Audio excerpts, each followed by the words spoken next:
Bonsoir Christelle. Bonsoir Tom. Nous sommes arrivés au 136e SITREP, nous sommes le 13 avril 2019 et le bilan des bombardements, en tout cas des violations du cessez-le-feu est malheureusement en sensible augmentation, je dirais sans pour autant avoir une énorme différence en termes de bombardement, de munitions, excepté les 24 dernières heures qui ont été particulièrement brutales. Oui. Et puis un bilan humain dégueulasse. Hein, le bilan humain, il n'est pas terrible. Puisque du 6 au 12 avril 2019, l'armée ukrainienne a violé le cessez-le-feu en République populaire de Donetsk à 100 reprises. Donc on est à plus que la semaine dernière, on était un petit peu moins de 80. Durant lesquelles elle a tiré 211 obus de mortier de 120 et 82 mm. Donc on est un petit poil moins que la semaine dernière, mais enfin c'est pas transcendant. Et si on rajoute les munitions de véhicules de combat d'infanterie, lance-roquettes, système de défense anti-aérien, lance-grenades et armes légères, on arrive à un total de 854 munitions, donc un petit peu moins que la semaine dernière.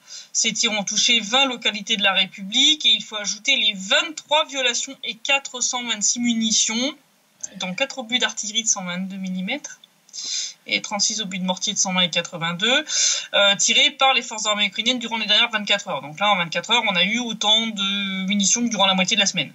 C'est ça, C'est pas top quand même. Hein.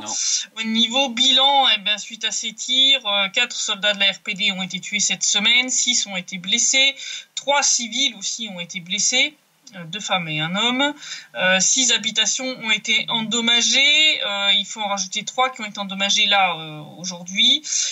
Côté ukrainien, les pertes de la semaine ont été de 21 morts et 30 blessés, dont 12 morts et 9 blessés dus aux tirs de réponse de la RPD, puisqu'on continue à supprimer autant que faire se peut les positions de tir de l'armée ukrainienne qui sont utilisées pour tirer sur la République. Donc, on a peine imaginé ce qui se serait passé si les forces de la RPD ne répondaient pas. Ça veut dire qu'en face, c'est open bar, quoi. Hein. C'est ça. Ils se seraient lâchés. Hein. Il y a eu un mort côté ukrainien aussi qui est dû à un accident de rupture d'un tube d'un système de missile anti-char Corsair. Un missile en fait explosé dans le lanceur, qui appartient à la 79e brigade d'assaut aéroportée près de Vodianoye. Donc l'explosion a tué un soldat et le commandant de l'unité a reçu l'ordre de ramener tous les systèmes Corsair aux entrepôts jusqu'à ce que la cause de l'accident soit déterminée. C'est bien, ça va finir comme les mortiers Molotov, ce truc-là. Oui, j'en ai peur. Oui.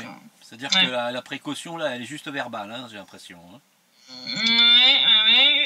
Puis bon, on risque d'avoir de nouveau pas mal de petits incidents avec les pièces d'armement qui sont notées par l'OSCE, donc absentes des zones de stockage où elles devraient se trouver, je le rappelle, et d'autres qui se trouvent très près de la ligne de front en violation des accords de Minsk.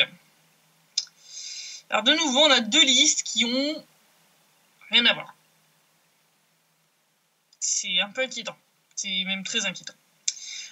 Puisqu'ont été enregistrés cette semaine comme absents des zones de stockage 56 pièces d'armement lourd, entre autres 25 chars d'assaut T-72, 10 chars d'assaut T-64, 5 obusiers automoteurs Gvozdika 122 mm, 4 systèmes de défense anti-aérien OSA, 6 systèmes de missiles anti-chars automoteurs concours et 6 mortiers Molotov de 120 mm. Les fameux mortiers, ils sont sortis des entrepôts. Ça promet encore une belle boucherie. Côté ukrainien. Bon, c'est leur problème. On va pas les plaindre. Hein. Non, ont été détectés près de la ligne de front 62 pièces d'armement lourd. Et alors là, vous allez voir, ça n'a vraiment rien à voir. Puisque là, l'OSCE a noté la présence de 6 lance-roquettes multiples grades de 122 mm, 3 obusiers automoteurs AK 752 mm, 16 obusiers automoteurs Gvozdi 422 mm, 16 canons obusiers tractés D20 152 mm. Alors là, une nouveauté, on a 2 systèmes de canons anti-aériens Tunguska qui sont apparus pour la première fois. C'est la première fois que je les vois apparaître dans les listes de l'OSCE. Et c'est comme les systèmes suivants, à savoir les 6 systèmes de défense anti-aérien Streladis et le système de défense anti-aérien OSA qui ont aussi été notés près de la ligne de front. Je sais toujours pas ce qu'ils foutent là. Puisque je rappelle, on n'a toujours pas d'aviation. Mais la particularité du Tunguska, c'est de posséder 2 mitrailleuses. En tout cas, c'est même plus que des mitrailleuses, puisque je crois que le calibre est de 30 mm. Il me semble bien. ou de 20 mm. En tout cas, c'est de la grosse balle, hein, du gros obus, et ça fait terriblement mal, ça, parce que c'est tiré avec une cadence très rapide, et ça peut être utilisé... C'est le même genre de calibre que les calibres des véhicules de combat d'infanterie, qui tirent des machins de 30 mm, donc c'est des machins comme ça. Et ça fait des gros dégâts. Ça fait des très gros trous et ça traverse les murs.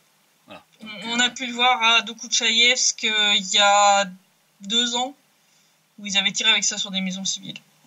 L'armée ukrainienne. Ça traverse les murs, je te confirme. Les portes, les murs, ça traverse très bien. Donc en plus de tous ces systèmes de défense anti-aériens dont on ne sait pas ce qu'ils foutent là, l'OSCE a noté la présence de 11 canons anti-chars Rapira de 100 mm et un mortier Sani de 120 mm.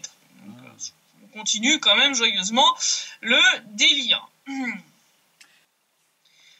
Au niveau violation du cessez-le-feu, entre autres crimes de guerre, on va en citer quelques-uns de la semaine, j'espère que les gens se rendent bien compte quand même de l'évolution de la situation. Aujourd'hui même, à 5h35, l'armée ukrainienne a ouvert le feu sur le village d'Alexandrovka depuis ses positions situées près de Marinka, avec des mortiers et des lance-roquettes anti-chars. Ils ont réussi à foutre le feu à une maison. Ouais. Les roquettes anti-chars, c'est ça qui met le feu. Hein. C'est des charges creuses, hein, donc... À 7h du matin, cette fois c'est à la mitrailleuse lourde, aux fusils de sniper et aux armes légères que les forces armées ukrainiennes ont repris les tirs sur le village. Ils ont réussi à blesser une civile de 53 ans à l'abdomen. Ça fait très très mal. Hein. C'est connu pour faire extrêmement mal. C'est touché au ventre, ça c'est... Ouais, donc la femme a été envoyée à l'hôpital central de Donetsk où elle a reçu les soins nécessaires. Au total, les tirs d'aujourd'hui contre le village d'Alexandrovka ont au total endommagé 3 maisons et privé 15 autres d'électricité dans la même rue. Parce que les 3 maisons qui ont été touchées sont toutes dans la même rue. Donc voilà, ils ont fait tir groupé. Hier, c'est sur les équipes de réparation qui travaillaient à la station de pompage de Vassilievka que l'armée ukrainienne a ouvert le feu. Oh bah tiens. Pour changer. Ça faisait longtemps hein, quand même. Hein. Et ça faisait longtemps, ouais. Les tirs ont commencé à 10h20 du matin, et ce malgré le fait que la partie ukrainienne avait quand même fourni des garanties de sécurité par écrit. Ça veut dire qu'ils n'ont aucune parole. Hein. Mais ça surprend personne. Là, c'est même pas un truc oral où ils peuvent dire non, c'est pas vrai. Non, mais c'est bien. Écrit. C'est bien, ça prouve qu'ils n'ont aucune parole, ils ne respectent rien. Point barre. Non. À 11h, les tirs se sont poursuivis vers Krutaya Balka, donc qui est pas loin de la station de pompage, à coups de mortier de 82 mm, de lance-du grenade automatique, de mitrailleuses lourdes et d'armes légères, obligeant les équipes de réparation à quitter la zone et à cesser le travail. Il n'y a pas eu de blessés, heureusement, mais enfin, ça montre qu'effectivement, la partie ukrainienne n'est quand même pas foutue de faire respecter un cessez-le-feu, même local et même juste pour une journée, quoi. Même ça, c'est déjà trop leur demander. Alors, j'attends pas grand-chose de la réunion du 18 avril qui doit fixer le cessez-le-feu de Pâques. Ah. Ouais. Tu penses que... Hein, ça va rester au niveau du papier et de la signature, point barre. Voilà, c'est ça. Et puis le 11 avril, la République populaire de Donetsk a repoussé un groupe de soldats ukrainiens qui tentaient une percée des lignes près de Chirokino, donc c'est dans le sud de la République. Une fois découvert, il y a eu bien entendu un échange de tirs entre les forces armées ukrainiennes et les soldats de l'RPD, et les soldats ukrainiens ont dû se retirer vers leur position initiale. Ils ont eu 1 mort et 2 blessés, et l'un des blessés, ils l'ont carrément abandonné sur le champ de bataille. C'est typiquement une Zabrodsky, ça. Hein, ça faisait longtemps qu'on n'avait pas vu ça, ce genre de sketch. Hein. Puis donc, il a été évacué par la milice populaire, soigné et remis au service de sécurité de la République. Cette attaque, c'est pas la première de la semaine. Il y en a une autre le 7 avril, un autre groupe qui a tenté une attaque vers le point de passage d'Octiabre, un petit peu plus au nord, mais dans la même zone, c'est dans le sud de la République. Là aussi, sans succès, ils se sont fait repousser bien comme il faut. Mais ils retentent, là, ils réessayent là, maintenant des trucs comme ça. Donc, ok, s'il vous plaît, les mecs. Ça va pas pleurer après, hein, quand vous allez enterrer les camarades par dizaines. Moi, je vous dis... Vous avez de la chance que les nôtres, ils sont gentils et qu'ils respectent les ordres. Oui. Je vous le dis comme ça. Oui, absolument. Ouais. Si on parle un petit peu de la République populaire de Donetsk, comme je l'avais annoncé la semaine dernière, dimanche 7 avril, c'était l'anniversaire de la proclamation de la République populaire de Donetsk, puisque le 7 avril 2014, la RPD était proclamée dans la maison gouvernementale située dans le centre de Donetsk. 5 ans plus tard, jour pour jour, la population de la République a tenu à célébrer l'anniversaire de cette proclamation. Je rappelle un petit peu les événements historiques pour ceux qui auraient loupé le coche. Donc printemps 2014, en fait, suite au putsch, coup d'État du Maïdan, la population du Donbass se met à manifester, à demander, et puis surtout à demander des garanties pour la langue russe, vu que très vite, la première loi qui est votée par la Rada, la nouvelle Rada post-putsch, c'est de retirer la langue russe son statut de langue régionale dans les zones à forte densité russophone. Oui. Donc le Donbass réclame d'être écouté, et en fait Kiev répond pas, en fait c'est le mode silence, que dalle, mais vraiment que dalle, c'est vraiment le silence absolu. Donc en fait au fur et à mesure, les manifestations pacifiques sont passées de quelques centaines de personnes à quelques milliers puis dizaines de milliers, et puis ça s'est terminé par la prise des bâtiments gouvernementaux et la proclamation de la République populaire de Donetsk le 7 avril 2014. Proclamation qui sera confirmée par le référendum du 11 mai. Donc c'est pour ça qu'on fête le jour de la République le 11 mai, parce que c'est le jour où la population a confirmé par un vote cette proclamation qui avait été faite, mais la proclamation a été faite un bon mois avant, donc le 7 avril. Et donc dimanche dernier, à peu près 10 000 personnes se sont rassemblées dans le centre de Donetsk pour célébrer cet anniversaire sur le lieu même de la proclamation, donc devant cet énorme bâtiment administratif, avec musique, concerts patriotiques et discours de plusieurs officiels, dont Denis Pouchiline, je rappelle, le chef de la République, qui était d'ailleurs présent, qui avait participé à cette proclamation.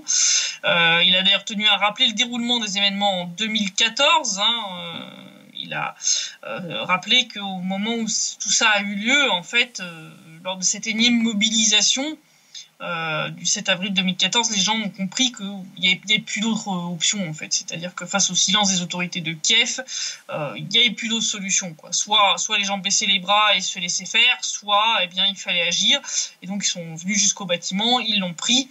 Et il a clairement dit, en entrant dans ce bâtiment, en y pénétrant, chacun de nous a réalisé qu'il n'y avait pas de retour en arrière possible. Donc ils ont pris un risque énorme. Donc ça montre que c'est possible de résister à un régime qui tourne à la dictature. Surtout que déjà à cette époque-là, les néo-nazis étaient utilisés, instrumentalisés pour essayer de faire taire et d'empêcher ça. Oui, comme il l'avait fait contre la Crimée aussi. Il a d'ailleurs aussi tenu à rassurer sur le fait que la République populaire de Donetsk continuait sur la voie qui avait été fixée lors de sa proclamation, c'est-à-dire l'intégration avec la Fédération de Russie. Il a dit « Nous avons besoin de la Grande Russie, nous avons besoin de retourner au sein de la mère patrie ». Très souvent, on entendait lors des rassemblements « Crimée, Donbass, Russie, référendum ». Notre route est plus longue, mais nous y allons, nous irons tous ensemble. Ensuite, la parole a été donnée à Valéry Skorohodov, chef du groupe parlementaire République de Donetsk, qui a tenu à rappeler quand même pourquoi le peuple du Donbass s'est soulevé après des décennies de promesses non tenues de la part de Kiev.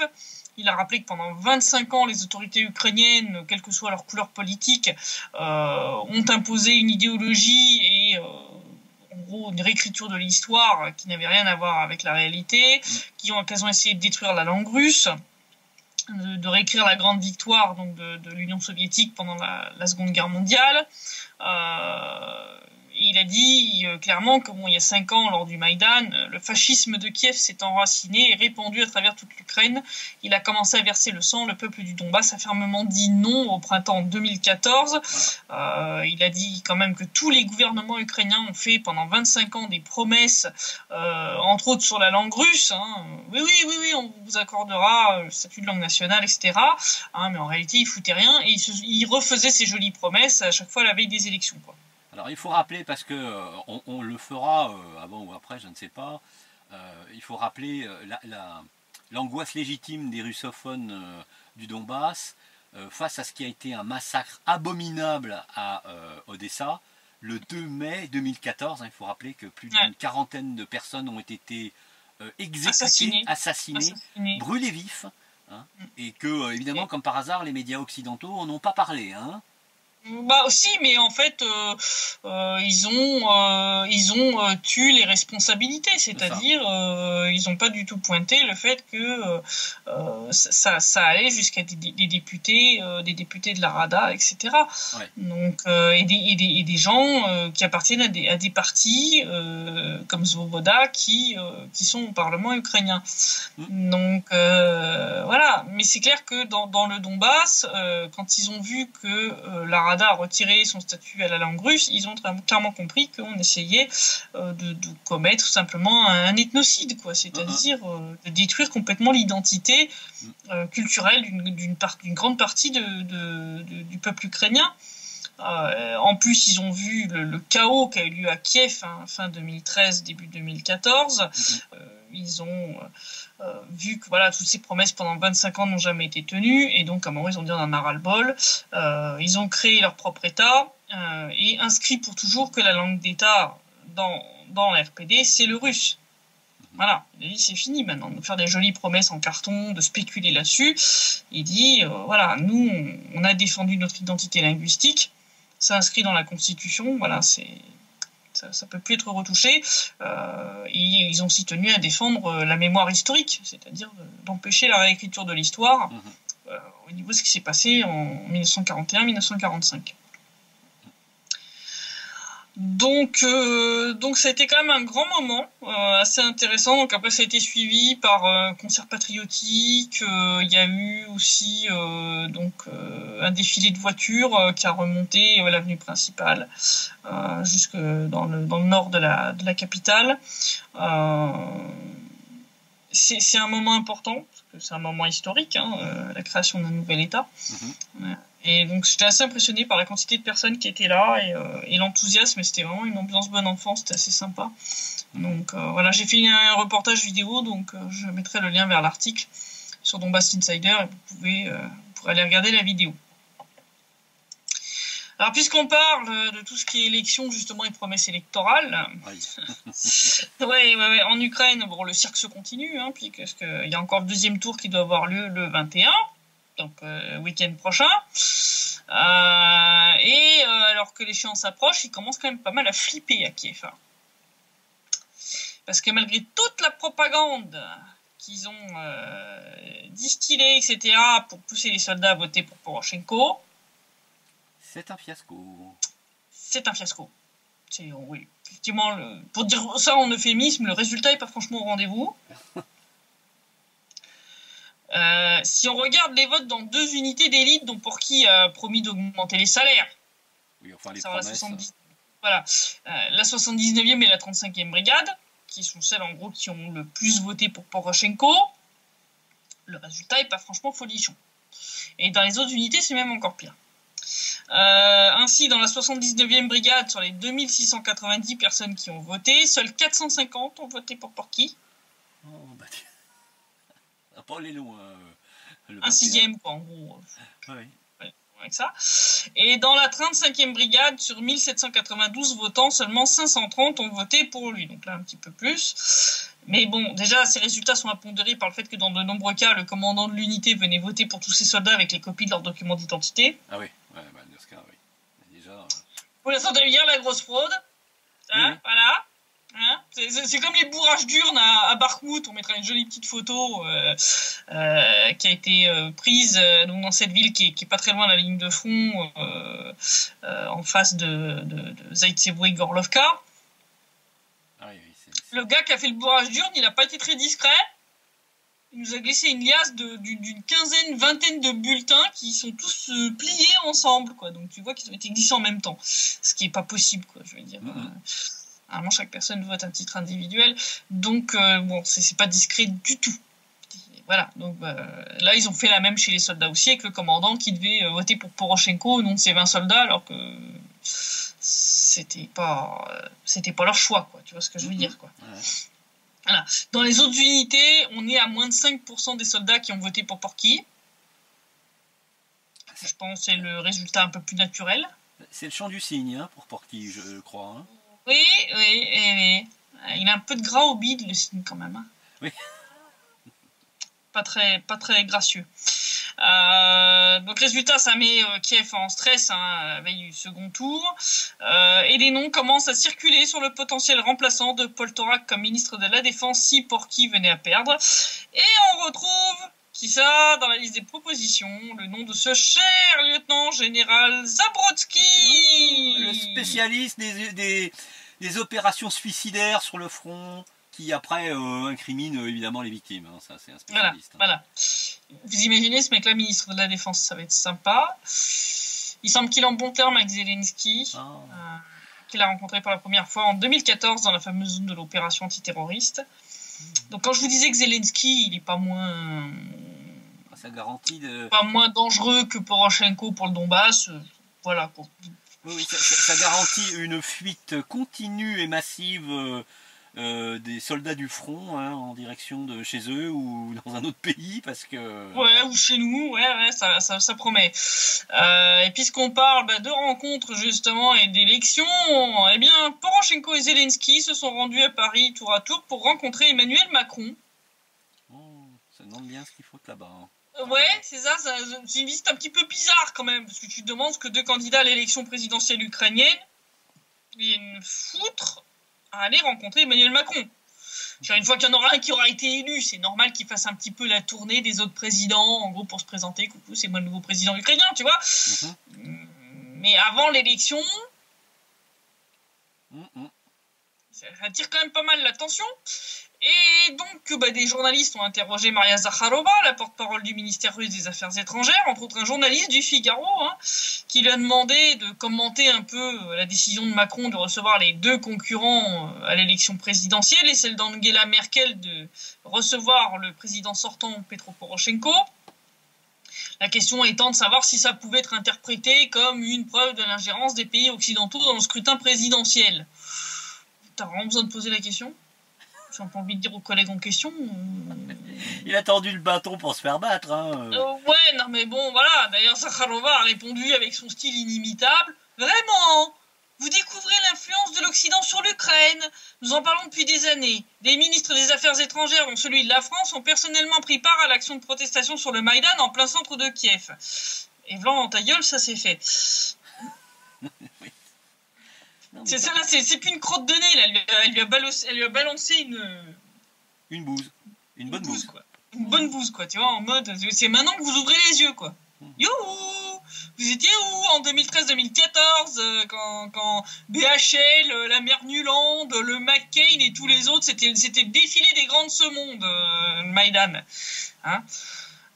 Ouais. C'est quand même... c'est hallucinant. Donc elle a fait un joli petit parallèle entre le Maïdan et les Gilets jaunes.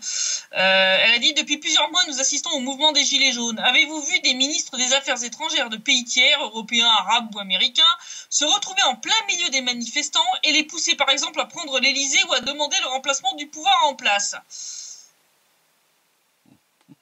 Non, je suis pas souvenir. Hein, pourtant, comme elle l'a rappelé, on a vu la même chose de la part des représentants de pays occidentaux, dont la France, en Ukraine. Les petits pains de Victoria Nuland, ses cookies, enfin voilà quoi, je veux dire.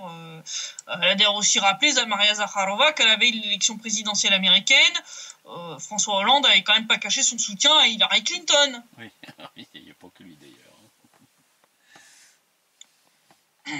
Ingérence russe? Elle est où l'ingérence russe? On n'a jamais vu de trucs comme ça de la part des Russes. Par contre, de la part des Occidentaux, effectivement, ouais, on a bien vu. Donc, oui, moi je trouve ça surréaliste que deux candidats à l'élection présidentielle ukrainienne viennent en gros chercher leur adoubement, que ce soit auprès de Kurt Volker, que ce soit auprès de Macron ou de la mère Merkel. C'est du délire. Je pense que ça sera très compliqué pour Macron ou Merkel, de nier leur complicité, même minimum passive, concernant les massacres et les crimes commis par l'armée ukrainienne contre les peuples du Donbass. Ah bah oui, puis bon, je veux dire, ils pourront pas prétendre qu'ils n'ont pas fait d'ingérence en Ukraine. Voilà. En tout cas, au niveau sondage, tiens, juste comme ça, petite info, pour Zelensky, pour le second tour, il est toujours donné gagnant, avec 61% d'intention de vote contre 24% pour Poroshenko. Ça fait donc si Poroshenko gagne, c'est que c'est de la fraude, mais à échelle... stratosphérique. Là, je pense qu'il va devoir faire intervenir Satan en personne. Oui. Ce qui veut dire troisième Maïdan dans la foulée, hein, parce que là... il y a des risques, ouais. Viktor Medvedchuk n'a pas exclu cette possibilité. Bon, ça n'a rien de sûr, hein, parce que bon, le peuple ukrainien a tendance quand même à se laisser tondre de manière assez... comment dire hein, calme, on va dire ça comme ça. Il y a d'autres peuples qui seraient révoltés depuis bien longtemps. Mais effectivement, même Medvedchuk te dit, là, on ne peut pas exclure qu'il y a un risque de troisième Maïdan quand on voit des trucs comme ça. Parce que s'il passe, c'est évident qu'il aura fraudé. C'est pas possible. Zelensky est quand même très très loin de devant. Et puis, comme ils n'ont pas trop envie que ça se sache un petit peu tout ça, hein, côté liberté de la presse, surtout étrangère, ça s'arrange pas en Ukraine. Ça y est, Christian Verschuss, le journaliste autrichien pour lequel on avait tiré la sonnette d'alarme et attiré l'attention des organisations internationales, ça y est, il a été autorisé à retourner en Ukraine. Une grosse pression de la ministre autrichienne des Affaires étrangères, puis je pense que l'OSCE allait finir un peu par se bouger. Mais bon, en attendant, par contre, 4 journalistes tchèques se sont vus refuser l'entrée en Ukraine. Vu que le SBU a l'air d'avoir peur qu'ils ne viennent dans le Donbass pour montrer objectivement la nature de ce conflit, c'est-à-dire de montrer que c'est un conflit entre l'armée ukrainienne et la population du Donbass, et pas contre une armée russe imaginaire. On attend toujours les photos de l'invasion russe, hein, on le rappelle. Ouais, on attend toujours, hein, puis pas la peine de nous servir, les photos de la Géorgie de 2008. C'est ça. Avant ça, les mêmes journalistes tchèques s'étaient vus refuser une accréditation pour couvrir le premier tour d'élection présidentielle ukrainienne, et ce alors qu'ils n'ont commis aucune infraction aux règles d'immigration du pays. Et quand ils ne leur interdisent pas d'entrer en Ukraine, ils leur tirent dessus, hein. Ça s'arrange pas. On va reparler de la 79e brigade des forces armées ukrainiennes, dont un soldat a grièvement blessé un journaliste qui avait eu le malheur de filmer une violation du cessez-le-feu par les forces armées de Kiev. C'est ce qui a été déclaré jeudi par Danil Bessonov, porte-parole de la milice populaire de la RPD. Donc ça s'est passé dans la localité de Vodianoye, où un volontaire et correspondant indépendant à Volkov a tenté de filmer en secret les tirs de la 79e brigade d'assaut aéroporté contre la RPD. Bon, il s'est fait repérer par les militaires ukrainiens, qui ont exigé que le journaliste abandonne sa caméra, ce qu'il a refusé de faire. Résultat, un des militaires a tiré une salve pour lui faire peur, et le journaliste a été blessé et hospitalisé dans un état critique. Donc je sais pas dans quel état d'ébriété, combien de grammes de sang il avait dans l'alcool, le soldat ukrainien, mais non, une salve de sommation, oui, parce qu'il l'a pas loupé là, hein, quand même. Hein. Il l'a pas loupé là. Pour lui faire peur, là, il est difficile de faire plus. Hein. J'ai jamais eu ce genre de cas, sérieusement. Hein. J'ai été sur position un grand nombre de fois. J'ai déjà filmé des échanges de tirs. Les gens quand j'ai vu mes reportages, ont déjà entendu des échanges de tirs entre les deux armées sur mes reportages. Mais le plus souvent, on entend surtout l'armée ukrainienne. Mais bon, oui. De temps en temps, on entend aussi que nos gars répondent un peu. J'ai jamais eu un soldat de chez nous qui m'a menacé avec une arme en me disant d'abandonner ma caméra, quoi. Là... Donc j'espère qu'il va se remettre quand même, le gars, parce que... Ça veut dire qu'ils sont pas tranquilles, hein, les Ukrainiens, c'est tout, hein. Non. Ils sont pas très sains d'esprit non plus, d'ailleurs. Oui. Parce que du côté des fous furieux néo-nazis, ça s'arrange pas non plus. On va parler de cette chère Irina Farion. Oh, ah oui. La folle dingo, là. Celle que beaucoup nomment pudiquement une nationaliste. Moi, j'appelle ça une néo-nazie et une tarée de première. Pour moi, elle est bonne pour l'asile, celle-là. Hein. Ah oui. Elle a de nouveau frappé très fort. Lors d'une interview à la chaîne INTB... Alors oui, préparez le sac à vomir, par contre. Oui. Tant que j'y pense. Préparez le sac à vomi. Donc, un journaliste lui a demandé comment enseigner aux Ukrainiens la langue nationale. Elle a quand même réussi cette espèce de... Oui. On va éviter d'être vulgaire. Elle a quand même réussi à balancer qu'il n'y a pas de population russophone en Ukraine et que ces derniers doivent donc être privés d'éducation et de pouvoir trouver un travail. Oh, rien que ça. Alors, je vais vous citer in extenso. Préparez le sac à vomi. Elle a dit, je cite, « Nous n'avons pas de population russophone. Ce sont soit des esclaves, soit des occupants. » Des esclaves. Des esclaves. Oh, mais tout va bien. Voilà, c'est tout à fait normal, un discours comme ça, dans une démocratie occidentale. Je poursuis. Par conséquent, ces personnes ne devraient pas recevoir d'éducation si elles ne connaissent pas la langue ukrainienne et automatiquement ne devraient pas trouver d'emploi. Tout sera très simple et facile et cela devrait être fait avec le sourire aux lèvres. Fin de citation. Ça y est, vous avez envie de gerber là? Non mais sérieusement, comment? Maintenant, prenez sa déclaration et remplacez les russophones par juifs, noirs, musulmans, ce que vous voulez, et sortez la même chose en France. Je pense que vous allez avoir de très très gros problèmes. C'est rien de dire. Ça s'appelle incitation à la haine raciale. Dans des occupants ou des esclaves. L'esclavage est légal en Ukraine. C'est une grande nouveauté là quand même. Hein. Encore une fois, Macron devrait être le premier à protester contre ce genre de propos. Hein.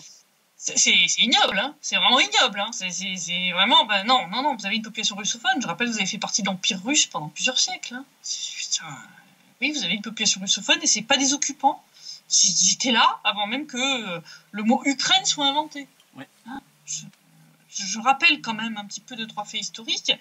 Bon, face à cette énième ignominie, Méline Irina Farion, Vladimir Bidiovka, député et président du Conseil populaire de la RPD, s'est fendu d'un commentaire officiel. Il a dit, je cite, « Pensez-y, une ex-députée qui, je veux croire, au moins une fois dans sa vie a lu la Constitution ukrainienne, appelle délibérément à commettre des actes contraires aux articles de cette loi fondamentale, à la violation des droits de l'homme sur le territoire de son pays. Autrement dit, au lieu de protéger les droits constitutionnels, nous observons leur violation flagrante. Il est profondément regrettable que les résidents russophones soient contraints de subir de telles attaques nationalistes alors que la notion de suprématie de la loi en Ukraine tend de plus en plus à devenir inexistante. Avec une telle politique, le désir des gens de lier leur destin à celui de ce pays risque de se réduire considérablement. En clair, vous allez au-devant de graves problèmes de séparatisme si vous continuez vos conneries. Parce que de l'autre côté, là... à l'ouest, les Hongrois, ils n'attendent que ça, eux, hein, pour... ça, c'est clair. Enfin, là, franchement, c'est gerbant. Hein. Non, je vous dis, en Ukraine, voilà, ça c'est toléré, c'est normal. Voilà, je dis, vous prenez sa déclaration, vous vous remplacez. Mettez juifs, noirs, musulmans, maghrébins, arabes, ce que vous voulez, et puis vous essayez d'imaginer ça sur un plateau télé en France. Je pense que le CSA fait un infarctus dans la foulée. Et je pense que la personne qui a sorti ça finit en tôle à la fin de l'émission, quoi. Non. Ça, c'est du délire. Complet. Et alors, on a deux pendant ce temps-là à Kiev. De nouveau liés aux élections en Ukraine, je suis désolée. Hein. Alors, vu qu'il est très mal barré, comme on l'a vu, Poroshenko a eu une idée... comment je peux qualifier ça ? Pas très lumineuse. C'est clownesque, hein. Je veux dire, c'est le clown en chef, hein, donc forcément... Là, c'est... Quand je vous dis que la Rada, le gouvernement ukrainien, c'est un asile psychiatrique à ciel ouvert, il a rien trouvé de mieux à foutre que d'acheter 2104 panneaux géants le montrant face à Poutine, en mode « moi contre le méchant agresseur russe ». Et assimilant ainsi Zelensky aux 10 pays agresseurs. On va montrer les deux exemples de ces panneaux. Donc on a Poroshenko d'un côté et puis Poutine de l'autre avec des slogans un petit peu semblables. Hein, donc, avec soit 21 avril, un choix crucial, ou 21 avril, le choix vous appartient, un truc du genre. Bon, alors déjà, la première clownerie, et le premier gros problème, c'est qu'en vertu de la législation ukrainienne, l'utilisation d'images de personnes sans leur consentement écrit est interdite lors de la campagne électorale, et encore plus l'utilisation de personnes qui ne sont pas des ressortissants ukrainiens. Je n'ai pas souvenir que Poutine a un passeport ukrainien. Ah non, mais ils aiment bien faire des infractions au droit international, aux lois en Ukraine, hein, donc... Ouais. Ils se sont fait épingler par le chef du parti de la position civile, Anatoly Gritsenko, un des ex-candidats déboutés, qui a même abandonné la course présidentielle. Il a dit c'est dangereux pour le pays, la publicité et les journaux diffusés par l'état-major de Poroshenko divise intentionnellement le pays en deux. Pendant ce temps, pour lui, le président en exercice doit être le garant de l'intégrité et de l'unité de l'Ukraine. C'est ce qu'il a écrit sur son compte Facebook. Poroshenko a construit toute sa campagne électorale là-dessus. Il était, de toute façon, déjà avant même le premier tour, il était en mode, en gros, tous les autres concurrents, en gros, travaillent pour Poutine. Il a construit toute sa campagne électorale autour de cette pseudo-confrontation avec le président russe, puisqu'il a quand même déclaré que le dirigeant russe était son principal adversaire lors de ces élections. C'est très dangereux comme tactique, je trouve, moi. Ouais. Il a dit que tous ceux qui étaient contre lui soutenaient Poutine. C'est plus que dangereux. Ouais. C'est plus que dangereux parce que je me souviens d'un sondage qu'on avait vu passer il y a pas mal de sites web en arrière. Où il y avait quand même un pourcentage pas si négligeable que ça d'Ukrainiens qui ont quand même une bonne opinion de Poutine. Et comme on l'a vu lors du premier tour, il y a des gens qui ont quand même pris d'énormes risques pour marquer Vladimir Vladimirovitch Poutine sur leur bulletin de vote et puis le prendre en photo et le diffuser sur Internet. Si tu dis à ces gens-là que voter pour Zelensky, c'est comme voter pour Poutine, je suis pas sûr que tu te rajoutes des voix dans la poche. Là. C'est vraiment du débilisme quand même. Et alors face à cette levée de bouclier qui souligne quand même le côté complètement hystérique du truc, le quartier général de Porky a essayé de justifier cette gabegie. Alors là, préparez-vous, parce que ça se pisse de rire dessus. Déjà, ils ont estimé qu'ils n'avaient pas besoin de coordonner cela avec le dirigeant russe, qu'ils n'ont pas demandé son consentement, mais parce que de toute façon, ils n'en ont pas besoin, parce que Poutine est dans l'illégalité. Ah bon? Je te dis, non mais ils réécrivent la loi comme ils veulent. C'est quand même magnifique.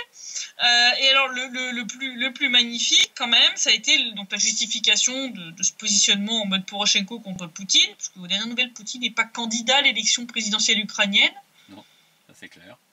Ou alors l'Ukraine fait déjà de nouveau partie de la Russie. Je sais pas. On peut interpréter ça de plusieurs façons quand même. Et donc ils ont justifié ça en disant que la tâche de ces panneaux publicitaires était de rappeler au pays que dans des conditions de tel défi l'extérieur, un président fort et commandant suprême est nécessaire, un diplomate professionnel bien formé et expérimenté, un négociateur habile avec une haute note internationale. Oui. Je suis pas sûr que la description que tu donnes soit en faveur de Poroshenko, parce qu'en fait, il est rien de tout ça. Il est commandant suprême de rien du tout, mon cul sur la commode, parce que, je veux dire, ce mec a plus de gras que de muscles. Je ne vois pas en quoi il est commandant suprême de quoi que ce soit, il serait pas foutu de faire le tiers du quart de ce que ses soldats font. Donc, il est fort en gras, oui, mais à part ça, non. Diplomate professionnel. Ça, non. Est-ce que je dois expliquer que les accords de Minsk, c'était pas vraiment une grande réussite diplomatique quand même pour lui. Non, c'est clair. Bon, ça a juste servi à sauver quelques soldats qui étaient pris dans le chaudron de Debaltsevo. Je rappelle quand même. Il a été pris d'une peur panique. Mais négociateur habile. Il a surtout eu de la chance que Tata Merkel était là. Ouais. S'il n'y avait pas eu Tata Merkel dans le truc, entre Flamby, Porky et Poutine, je pense qu'il y en a un qui serait fait un cochonnet au flanc. Oui. Il y a des photos d'ailleurs. Oui. On va bien faire un zoom sur la tête à Porky. Ouais. Parce que moi, mettre les deux présidents face à face pour montrer que Poroshenko peut faire face au leader russe. On va vous remontrer les photos des discussions au format Normandie qui ont accouché des accords de Minsk, donc début 2015 en pleine bataille de Debaltsevo, débâcle même de Debaltsevo, on peut dire, pour l'armée ukrainienne. Est-ce que j'ai besoin de vous dire qui est-ce qui regarde ses pieds ou la table ou ailleurs, mais je vois pas Poroshenko tenir tête à Poutine sur ces photos. Pas vraiment, non. Pas vraiment. C'est du grand n'importe quoi. On a deux photos lors de deux séances de négociation différentes. Et sur ces deux photos, il fait la gueule. Ah, ça oui. Ah, oui. Je suis désolé, quoi. Je veux dire, après, pour les photos officielles, il fait le grand sourire en mode super, on a des accords de paix. Mais en vrai, il a tiré la tronche. il a tiré la tronche. Donc, je veux dire, les accords de Minsk, ça a juste servi à sauver ses miches et celles de son armée, c'est tout. Hein. C'est ça. Mais c'est pas une grande réussite diplomatique. La réussite diplomatique, elle est pour la Russie. Elle est pour la Russie et elle est aussi un peu pour l'Allemagne qui a réussi un peu, on va dire, à temporiser le conflit à ses frontières, mais aux frontières de l'Europe. Mais c'est tout, quoi. Oui. Je veux dire, faut arrêter, quoi. Donc non, là, c'est vraiment pathétique. Je veux dire, là, vraiment, on touche le fond. Je veux dire, vous imaginez un truc pareil comme ça en France, quoi. Et alors, ils sont tellement désespérés qu'en plus de se payer des billboards comme ça, des tableaux géants, des panneaux géants publicitaires débiles, ils en sont à faire appel à l'église, la fameuse église de Schismatique là, qui a reçu l'autocéphalie de tonton Bartholomé là. Ah oui, je sais, j'ai aucun respect pour lui, mais j'ai pas à en avoir. Ce gars s'est mis lui-même en schisme en se mettant en communion eucharistique avec des schismatiques. Donc voilà, j'ai pas à respecter. C'est un opportuniste, tout simplement. Hein. C'est un opportuniste qui se prend pour le pape des orthodoxes, ce qui n'est pas.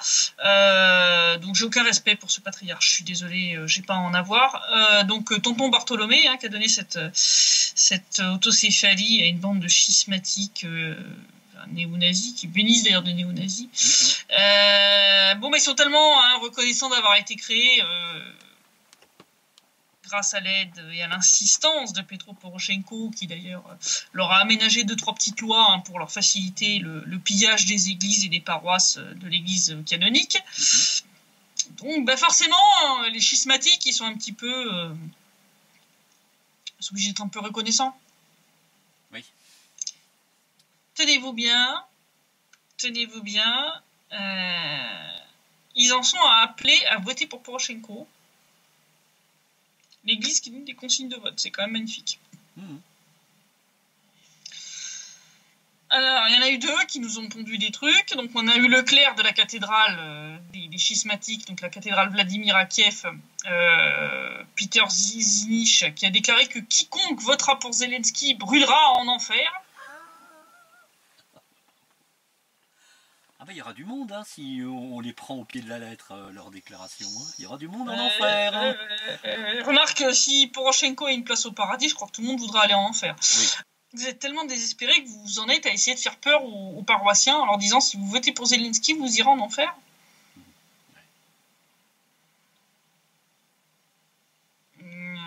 Non, mais là, c'est plus possible quand même. Non, là c'est même plus stade asile psychiatrique, là, c'est la camisole, là. Ah oui, puis sous chimie, puis bien costaud. Ouais, et chambre capitonnée surtout. Parce que non, là c'est quand même du délire. Et alors son machin, ça vient lui-même en commentaire d'un post Facebook de l'ancien attaché de presse de Filaret, là. Le patriarche honoraire de cette église de cinglés, donc ce Yuri Doroshenko, qui a essayé de relier Zelensky aux prétendues troupes russes qui ont envahi l'Ukraine en 2014. C'est chose que tout le monde continue de chercher, comme le Dahu. Et donc, ce cher Zinich a écrit, c'est du blasphème de faire ça, il a écrit, je cite, « Tous ceux qui votent pour le clown Zelensky brûleront en enfer, amen et gloire à Dieu. » Je suis orthodoxe, ce genre de truc, ça me donne envie de sortir une Kalachnikov. Non, ne mêlez pas Dieu à vos conneries, s'il vous plaît. Il n'a rien à voir avec vos bêtises. Et il avalise pas vos conneries. Quand il voit ça, je pense qu'il doit vraiment se prendre la tête entre les mains et se dire mais qu'est-ce que c'est que cette bande de cons, quoi. Non, mais sérieusement, je veux dire, qu'est-ce que c'est que ça, quoi. C'est pas possible, quoi. Non. Je veux dire, là, l'administration de Poroshenko est en train d'appeler les paroisses à travers toute l'Ukraine pour leur demander de prier pour sa réélection. Oui. Voilà. Et on a plusieurs hiérarchies et clergés de l'église schismatique et de l'église uniate ukrainienne, puisque je rappelle que Poroshenko est uniate, il n'est pas orthodoxe, ont écrit des messages similaires sur leur page, sur les réseaux sociaux. D'accord. Ça a l'air de vachement l'aider, en tout cas. 24% face à Zelensky 61, c'est ça, 60-61. Oui. Non, c'est bien qu'il leur faudrait un miracle pour le faire passer, mais il ne faut pas exagérer quand même. Ouais. Mêlez pas l'église orthodoxe à vos conneries, s'il vous plaît. Même schismatique. Non. Dieu, il en a rien, il en a rien à faire de vos bêtises et il soutient pas Poroshenko, il soutient pas plus Zelensky. D'ailleurs, soit dit en passant, il faut arrêter les bêtises. Non mais, allô. Vous essayez d'imaginer la même en France, quoique on a eu presque la même avec Marine Le Pen. On disait que voter pour elle, c'était en gros être un gros nazi. C'est l'équivalent laïque du truc. En France, si tu votes pour tel candidat, t'es un nazi. En Ukraine, si tu votes pour tel candidat, tu vas en enfer. Ouais. Je suis pas sûr que ça va beaucoup aider quand même. Non, mais c'est pathétique. Ouais. Non, là, ça va très loin quand même. Non, menacer les gens d'aller en enfer en fonction de pour qui ils votent.